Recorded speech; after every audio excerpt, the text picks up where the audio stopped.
వేశ్య కొమ్ములు తిరిగిన మగ మహారాజుల గుండెల్లో రైళ్లు పరిగెత్తిస్తుంది. ఆమె క్లయింట్లు ప్రాణభయంతో ఆసుపత్రులకు పరుగులు తీస్తున్నారు. కొందరు బయటికి చెప్పుకోలేక సిగ్గుతో చచ్చిపోతున్నారు. ఆసుపత్రికి పోకపోతే సిగ్గుతో కాదు, భయంకరమైన జబ్బుతో చావటం ఖాయమని అధికారులు హెచ్చరిస్తున్నారు. విషయం ఈ పాటికి చుచాయాగా అర్థమైంది కదా. 200 మందికి పైగా క్లయింట్ల ప్రాణాలకు ముప్పు తెచ్చిన ఓ వేశ్య ముచ్చట ఇది. మీరు ఆమె దగ్గరికి వెళ్ళి ఉంటే వెంటనే జాగ్రత్త పడండి, తగిన చికిత్స తీసుకోండి అని పోలీసులు, వైద్య శాఖ అధికారులు బతిమాలుతున్నారు. సోషల్ మీడియాలో ఆమె ఫోటో పెట్టి మరీ టామ్ వేస్తున్నారు. అమెరికాలోని ఒహాయోలో ఈ తతంగం సాగుతుంది.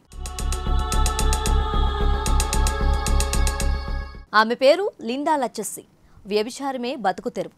ఒహాయో రాష్ట్రంలోని మ్యారియోట్ అనే చిన్న టౌన్లో నివసిస్తున్న Linda AIDS patient. Market street అనే ప్రాంతంలో ఆమె 2022 జనవరి నుంచి మే మధ్య బిజినెస్ చేసింది. 211 మంది విటులు ఆమె వద్దకు వెళ్ళినట్లు అంచనా. ఆ సమయంలో ఆమె వైద్య పరీక్షలు చేయించుకోగా HIV పాజిటివ్ రిజల్ట్ వచ్చింది. అయితే ఆమె ఆ సంగతి ఎవరితోనూ చెప్పకుండా సైలెంట్గా ఉండి తన వృత్తిని కొనసాగించింది. లిండా మ్యారియోట్ టౌన్తో పాటు ఈస్ట్ కోస్ట్ ప్రాంతంలో తిరిగిందని, అక్కడ కూడా చాలా మందికి జబ్బు సోకించి ఉంటుందని చెబుతున్నారు. ఎయిడ్స్ ఉన్న సంగతిని విటుల దగ్గర దాచిపెట్టడం 3rd డిగ్రీ నేరమని పోలీసులు చెబుతున్నారు. లిండా దగ్గరికి వెళ్లిన 211 మంది స్వచ్ఛందంగా ముందుకొచ్చి ఆరోగ్య పరీక్షలు చేయించుకోవాలని కోరుతున్నారు. ఇందులో సిగ్గుపడాల్సిందేమీ లేదని, ఆలస్యం చేస్తే ప్రాణాలకే ముప్పని మ్యారియోట్ బెల్పర్ ప్రాంతాల హెల్త్ డిపార్ట్మెంట్ అధికారులు చెబుతున్నారు. క్లయింట్ల వ్యక్తిగత వివరాలను బయటకు వెల్లడించబోమని ఆరోగ్య శాఖ అధికారి బార్బారా బ్రాడ్లీ భరోసా ఇస్తున్నారు. లిండా వల్ల సమాజానికి పెద్ద ముప్పు పొంచి ఉందని అధికారులు ఆందోళన వ్యక్తం చేస్తున్నారు.